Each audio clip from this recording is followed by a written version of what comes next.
Welcome to యూఏటీవీ. బంగ్లాదేశ్లో చోటు చేసుకున్న పరిస్థితులను భారత ప్రభుత్వం నిశితంగా పరిశీలిస్తుంది. ఈ క్రమంలోనే బంగ్లాదేశ్లో కొనసాగుతున్న సంక్షోభంపై చర్చించేందుకు కేంద్ర ప్రభుత్వం మంగళవారం ఢిల్లీలో అఖిలపక్ష సమావేశం ఏర్పాటు చేసింది.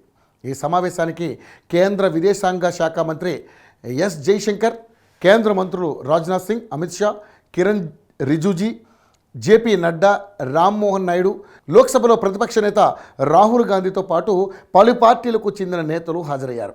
ఈ సందర్భంగా బంగ్లాదేశ్లో చోటు చేసుకుంటున్న పరిణామాల గురించి విదేశాంగ మంత్రి ఎస్ జైశంకర్ అఖిలపక్ష నేతలకు వివరించారు.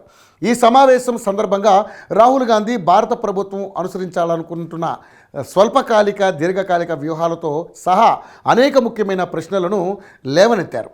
బంగ్లాదేశ్లో పరిణామాలకు విదేశీ సంస్థల ప్రమేయం గురించి కూడా రాహుల్ గాంధీ ఆరా తీశారు.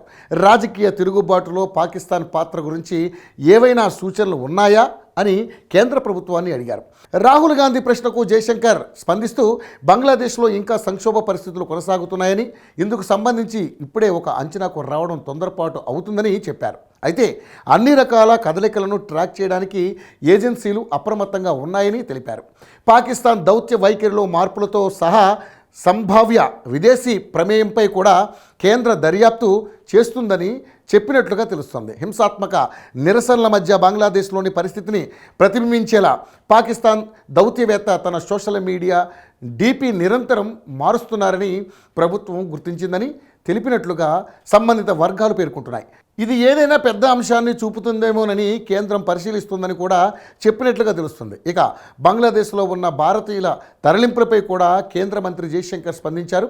బంగ్లాదేశ్లో పరిస్థితులపై అప్రమత్తంగా ఉన్నామని తెలిపారు. ప్రస్తుతం భారతీయులను తరలించాల్సిన అవసరం లేదని ఆయన పేర్కొన్నారని సంబంధిత వర్గాలు తెలిపాయి. ప్రధాని పదవికి రాజీనామా చేసి సోమవారం భారత్కు చేరిన షేక్ హసీనాతో భారత ప్రభుత్వం కొద్దిసేపు చర్చించిందని కేంద్ర మంత్రి జైశంకర్ తెలిపారు. హసీనా భవిష్యత్తు ప్రణాళికను నిర్ణయించుకోవడానికి ప్రభుత్వం కొంత సమయం ఇవ్వాలని భావిస్తుందని జైశంకర్ చెప్పినట్లుగా సంబంధిత వర్గాలు పేర్కొంటున్నాయి.